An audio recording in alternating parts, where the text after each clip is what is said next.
दोस्तों, भारत दुनिया भर में अगर डिजिटल ट्रांजैक्शन के मामले में एक बड़ा प्लेयर बनकर उतरा है तो उसके पीछे सबसे बड़ा कारण है यूपीआई का, जिसने करोड़ों लोगों की जिंदगी को आसान बनाया है। और यही वजह है कि दुनिया भर में कई देश यूपीआई को अपनी जगह लाना चाहते हैं और जल्द ही 30 से ज्यादा देशों में यूपीआई अवेलेबल हो जाएगा। लेकिन अमेरिका में यूपीआई का काफी विरोध हो रहा है और कई ऐसे प्लेयर हैं जो यूपीआई को अमेरिका में ही नहीं बल्कि पूरी दुनिया से दूर रखना चाहते हैं। लेकिन ऐसा क्यों और यूपीआई से अमेरिका को क्या नुकसान हो रहा है, इन्हीं सवालों के जवाब आज हम इस वीडियो में जानेंगे। पहले ये जान लेते हैं कि यूपीआई का विरोध अमेरिका में कौन कर रहा है।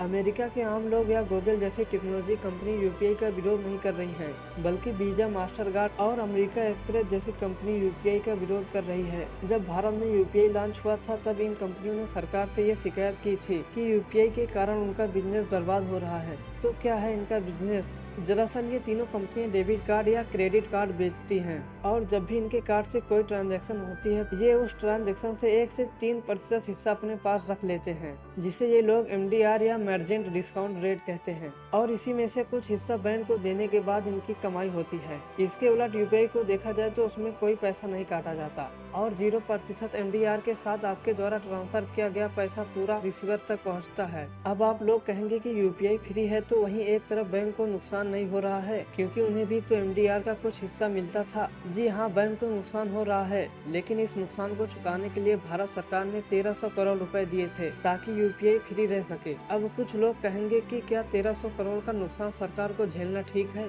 आपको बता दें कि हर साल बैंक नोट की प्रिंटिंग और उनकी अकाउंटिंग में 2.3 लाख करोड़ रुपए का खर्च किया जाता था और यूपीआई के कारण बैंक में नोट की जरूरत अब कम पड़ने लगी है। इसीलिए सरकार को यूपीआई को प्रमोट करने से फायदा ही हो रहा है और ये सिर्फ भारत के लिए सही नहीं है, बल्कि इससे दुनिया की सभी सरकारों को इससे फायदा ही होगा। तो अमेरिका में इसका विरोध क्यों? चलिए जानते हैं कि अमेरिका एक पूंजीवादी देश है जहाँ पर सरकार पर कोई भी बैठा हो कंट्रोल तो वहाँ की बड़ी बड़ी कंपनियां ही करती हैं।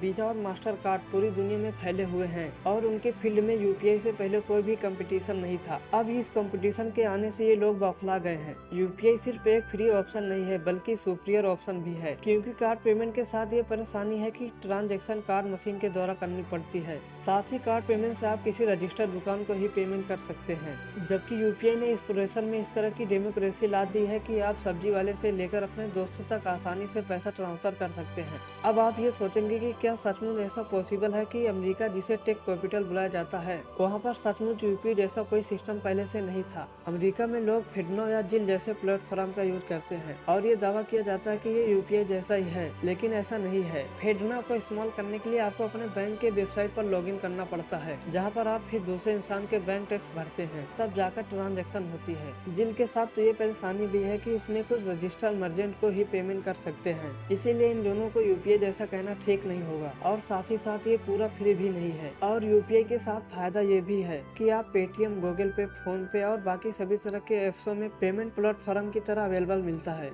यूपीआई के साथ एक फायदा ये भी है कि यूपीआई के कारण छोटे और बड़े बैंक दोनों ही सेम लेवल पर आ गए, क्योंकि अब कस्टमर को कोई डर नहीं रहता अगर उनका अकाउंट किसी कम प्रॉफिटेबल बैंक में हो तो उनकी वेबसाइट स्लो हो जाएगी या उन्हें बैंक में जाकर अच्छी सर्विस नहीं मिलेगी। इसीलिए सभी बैंक के पास आज मार्केट में कम्पीट करने के लिए एक अपॉर्चुनिटी है। लेकिन अमेरिका में सिटी और बैंक ऑफ अमेरिका पूरी तरह से बैंकिंग सेक्टर पर राज करते हैं और अगर यूपीआई वहाँ आता है तो इन बैंकों को भी इनडायरेक्टली कंपटीशन का सामना करना पड़ेगा और इसीलिए बैंक लॉबी भी ये नहीं चाहती कि यूपीआई अमेरिका में आए। और यूपीआई का विरोध करने का कारण पॉलिटिकल भी है। आपको पता ही होगा कि इंटरनेशनल ट्रेड के लिए सभी देश स्विफ्ट नेटवर्क यूज करते हैं, जिसमें सारी ट्रांजैक्शन अमेरिका से होकर गुजरती है। अमेरिका को इससे ये फायदा मिलता है कि वो किसी भी देश को इस नेटवर्क से बैन करने की धमकी देकर अपनी बात मनवा सकते हैं। इस बार यूक्रेन युद्ध में भी अमेरिका ने रूस को बैन कर दिया था और इसी वजह से रूस अपने पैसों को एक्सेस करने से फेल हो गया। इससे सिर्फ रूस को ही नहीं नुकसान हुआ। जब भारत रूस से तेल खरीदना चाहता था तो उसके लिए भारत को स्विफ्ट नेटवर्क से पेमेंट करनी पड़ती, लेकिन स्विफ्ट से रूस बैन था, तो इसीलिए अमेरिका को अपने ये स्विफ्ट के कारण भारत और रूस के रिश्तों में भी दस्तक दे रहा था। अमेरिका ने ऐसा पहली बार नहीं किया। जब 2012 में अमेरिका ने ईरान को स्विफ्ट से बाहर कर दिया था तब भी भारत को बहुत नुकसान हुआ था, क्योंकि भारत ईरान से बहुत सारा तेल खरीदता है, लेकिन पेमेंट में हमें परेशानी होने लगी। यानी कि स्विफ्ट नेटवर्क की मदद से अमेरिका पूरी दुनिया में पॉलिटिक्स को कंट्रोल करता है। लेकिन दुनिया भी समझ चुकी है कि अमेरिका पर भरोसा नहीं किया जा सकता, इसीलिए इसीलिए बात चल रही है कि यूपीआई को सिर्फ नेटवर्क के अल्टरनेटिव के तौर पर भी डेवलप किया जाए। इसके लिए भारत को इस सिस्टम को अपडेट करना होगा, जो कि हमारे लिए कोई बड़ी बात नहीं है, लेकिन इससे अमेरिका को बहुत ज्यादा नुकसान हो जाएगा। साथ ही अमेरिका सिर्फ नेटवर्क की ट्रांजैक्शन के जरिए 25 से $60 की कमाई भी करता है। उनकी ये कमाई भी रुक जाएगी और यही वजह है कि Vietnam, Thailand, Cambodia, UAE, Singapore और मलेशिया जैसे देश आज यूपीआई को अपने यहाँ लाने के लिए बेचैन है। सिर्फ इतना ही नहीं, फ्रांस भी यूरोप का पहला वो देश बन गया है जिसने यूपीआई को एक्सेप्ट कर लिया है और इसी के साथ अभी 30 से ज्यादा देशों में अवेलेबल है। इन्हीं वजह से अमेरिका का यूपीआई का विरोध करना काफी लाजमी है। वैसे चीन में भी वीजा और मास्टर कार्ड बैन है, इसीलिए वहाँ पर यूनियन पे नाम का एक सिस्टम चलता है जो यूपीआई जैसा एडवांस तो नहीं है, लेकिन ये दुनिया में 180 देशों में है। यूपीआई को ग्लोबल लेवल पर एक्सपेंड करने पर रोकने के लिए चीन भी एक बड़ी बाधा बन सकता है। लेकिन भारत के लिए अच्छी खबर ये है कि चीन की सरकार डाटा चुराने के लिए बहुत बदनाम है, इसीलिए उन पर पूरी तरह से कोई भी देश भरोसा नहीं कर रहा है। लेकिन भारत के साथ ऐसी कोई परेशानी नहीं है। यूपीआई के लिए ये देश ज्यादा एक्साइटेड नजर आते हैं, लेकिन हमारी परेशानी अमेरिका ही है। अमेरिका की वजह से जो देश यूपीआई को एक्सेप्ट करना चाहते हैं उन पर भी प्रेशर है, इसीलिए अभी तक फ्रांस के अलावा किसी भी वेस्टर्न देश यूपीआई को एक्सेप्ट नहीं किया है। अमेरिका की ये आदत बहुत पुरानी है, अपने हितों के लिए ऐसे कई लॉबी बना देते हैं। यूपीआई जैसी टेक्नोलॉजी को दुनिया भर में फैलने से रोकते हैं ताकि उनका प्रॉफिट कम ना हो, पर हमें भी ध्यान रखना होगा कि अमेरिका को ऐसी लॉबी बनाने की पावर उनके स्विफ्ट नेटवर्क और डॉलर से ही है और सभी देश ने मिलकर वहाँ पर $60 ट्रिलियन